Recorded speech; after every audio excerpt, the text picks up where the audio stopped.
কয়েকদিন যাবৎ সকালটা কিন্তু শুরু হচ্ছে এই বৃষ্টি দিয়েই, অবিরাম বৃষ্টি হয়েই চলছে 10-12 দিন থেকে। তো দেখো গাছ থেকে কয়েকটা আম পড়েছিল, উঠিয়ে বারান্দায় রেখেছি। আর বাইক আছে মানে তোমাদের দাদাভাই কিন্তু কোথাও বেরোয়নি, আর কোথায় বেরোবে এই বৃষ্টির মধ্যে। তো আজকে একটু সকাল সকাল উঠে গেলাম, কারণ এক সপ্তাহর মতো আমাদের রেস্ট হলো, মানে আমার রেস্ট হলো, কারণ ছেলে অসুস্থ ছিল, ছেলের সাথে সাথে আমারও রেস্ট হয়ে গেল। ঘুম থেকে উঠেছিলাম 8টা, কারণ ডাক্তার বলেছিল ছেলেকে যেন একদমই ঠান্ডা না লাগাই। তো আমি যদি উঠে যাই ও উঠে যায়, তাই দুজনেই একসাথে উঠতাম ঘুম থেকে। আর বৃষ্টি বাইরে প্রচণ্ড ঠান্ডা, তোর জন্য বাইরেও ওকে বেরোতে দিতাম না সেরকম। তো ঘুম থেকে উঠে ঘরটাগুলো ঝাঁট দিয়ে দিয়েছি, তারপরে বিছানা উঠিয়ে ঘরটা মুছে দিলাম। আর এখন ছেলেকে দুধ কর্নফ্লেক্স দিয়ে দেবো, কারণ ওর আজকের থেকে টিউশনি স্কুল দুটোই স্টার্ট গেল। শুক্রবার স্কুল স্টার্ট হয়ে গেছে, গরমের ছুটি শেষ হয়ে গেছে, তো স্কুলে পাঠানো হয়নি অসুস্থতার জন্য, টিউশনি পড়া হয়নি। তো আজকের থেকে টিউশনি স্কুল দুটোই স্টার্ট। তো ওকে খেতে দিয়ে এসে আমি স্নান টান করে পুজোটা দিয়ে দিলাম। গুড মর্নিং বন্ধুরা, আশা করি তোমরা সবাই ভালো আছো, আমিও ভালো আছি। তো আমার একটি নতুন ব্লগে তোমাদের সবাইকে স্বাগতম।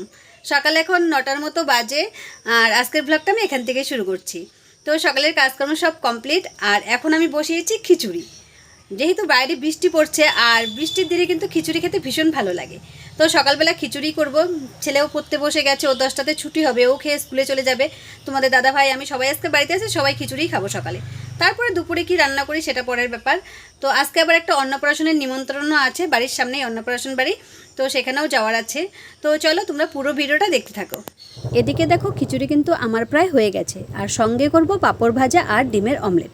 তো খিচুড়ি হয়ে যাওয়ার পর ছেলেকে খাইয়ে দাইয়ে স্কুলে পাঠিয়ে দিলাম, কারণ ওর অনেকটাই লেট হয়ে গেছে।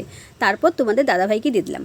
এদিকে কিন্তু আমিও বসে পড়েছি, আর আমি দেখো আলু ভাজা করে নিয়েছি, কারণ খিচুড়ির সাথে আমার বেগুন ভাজা, আলু ভাজা, নিরামিষ সবজি এইসব খেতে ভীষণ ভালো লাগে। আরেকটা জিনিস ভালোবাসি, সেটা হলো বাতাসা। তোমরা হয়তো বলবে একই পাগলের কথা, কিন্তু সত্যি বলছি বাতাসা দিয়ে খিচুড়ি খেতেও আমার ভীষণ ভালো লাগে। তো খাওয়া দাওয়া কমপ্লিট করে বাসন টাসন ধুয়ে একটু ভাত বসিয়ে দিলাম, কারণ মা ছেলে মিলে আবার দুপুরে খেতে হবে। তো তোমাদের দাদাভাই বেরিয়ে গেছে, ও আর খাবে না, একদম আস্তে আস্তে রাত্রি।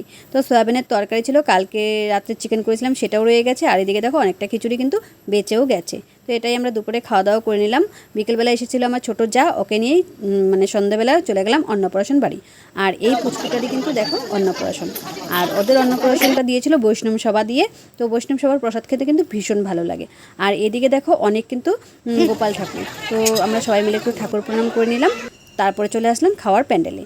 তো দেখো প্রচণ্ড কিন্তু ভিড় খাওয়ার প্যান্ডেলেও। তো আমরা গ্লাসগুলো সব ভরে নিলাম, থালাও আমাদের দিয়ে দিয়েছে। তো আজকের ভিডিওটা আর বেশি বড় করব না, দেখা হবে পরের কোনো ভিডিওতে। ততক্ষণ তোমরা ভালো থেকো, সুস্থ থেকো, সবাইকে টাটা।